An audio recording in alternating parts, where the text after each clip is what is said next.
The incidence of early onset colon cancer, especially in women aged less than 50, has been increasing. There was a recent study published in JAMA that highlighted one food item that is linked to colon cancer in women less than 50. So they studied about 29,105 women over the course of 2 decades. So that's like 20 years. And all of these women were less than 50. They were cancer-free at the time, and they have had at least one colonoscopy. And they completed a very extensive, detailed dietary history, and they were doing it like every 4 years.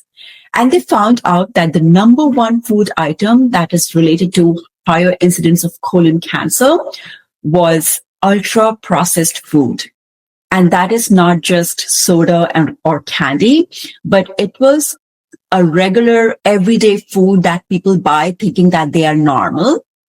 And really those included food products like packet breads, frozen yogurt, sugary drinks, breakfast cereals that a lot of us like use, frozen meal, daily meat, even hot dogs, granola bars, snack foods, all of this.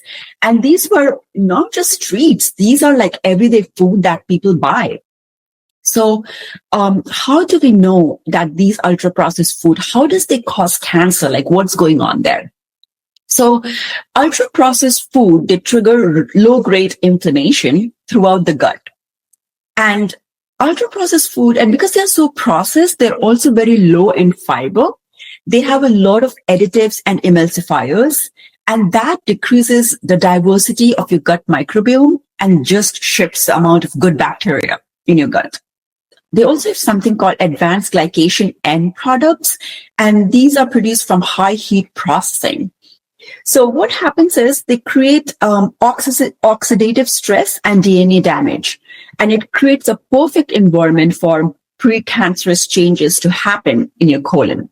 Women who were having these kind of ultra-processed food, they had a 45% increased risk of having precancerous polyps. 45% is a huge number. And what is a precancerous polyp? So any polyp that has a histology of adenomatous polyp, that is considered precancerous because they have a higher incidence of turning into cancer. So what can you do to prevent this? So first of all, we have to cut back ultra-processed food, right? So reducing the packages, bread, or, your favorite yogurt, even flavored creams, salad dressing is a big one.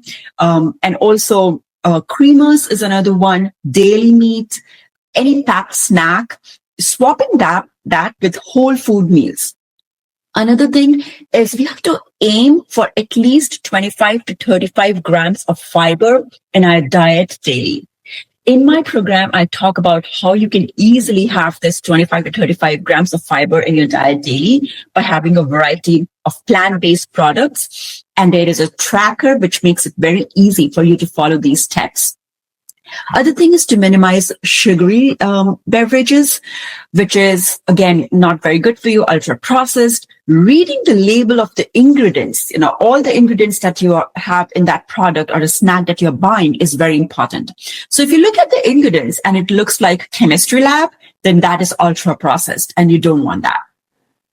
So I also want to emphasize the importance of why having fiber is important, because plant-based fiber, especially when you have a diverse variety of them, that feeds the good bacteria. And then you have a good microbiome diversity in your gut.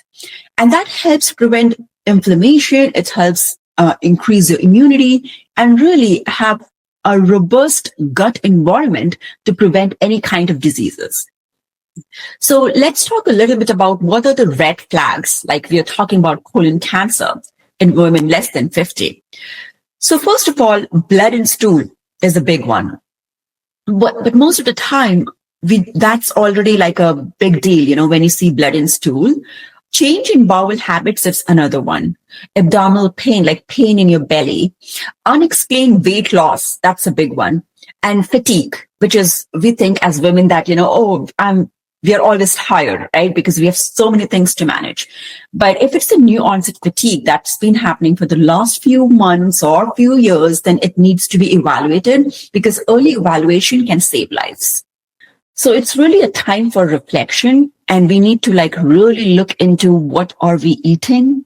Is there any ultra processed food that we have in a week? How many ultra processed food we are eating, and how we can replace that with more whole food version.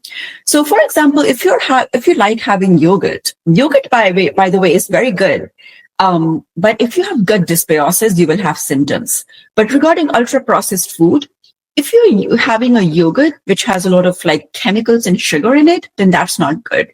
Yogurt should be in the most natural form, should have like only one or two ingredients. So swapping that matters. Swapping your snacks with something whole food like apple or a banana or, carrots, all of those are like whole food items. Remember that this is not about perfection. It's more about awareness. Ultra processed foods are shaping your disease pattern years before the symptoms appear. So your daily food choices is one of the most powerful cancer prevention tools that you have. So be very mindful and reflect on your food choices.